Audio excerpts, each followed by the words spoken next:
Hi friends, ఈరోజు yellow chicken చేస్తున్నా. దీంట్లో ఏం వేయరు, ఉప్పు, పసుపు, 2 పచ్చిమిర్చి, కొంచెం కరివేపాకు.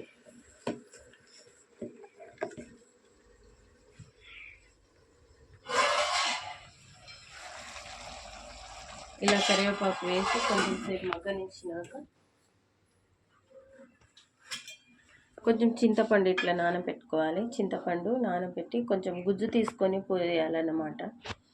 ఉప్పు, కారము, పసుపు, అల్లం ఎల్లిగడ్డ, 2 పచ్చిమిర్చి వేసి ఇట్లా ఉడకనిచ్చినాక లాస్ట్కి ఇది పోసుకోవాలి. కొంచెం లైట్గా, అంత ఎక్కువ అయితే ఎక్కువ అయిపోతుంది చింతపండు, ఇంతేం పోయాము. ఇప్పుడు ఇది అయిపోయినాక ఉడికినాక కింద దింపేయాలి. కొత్తిమీర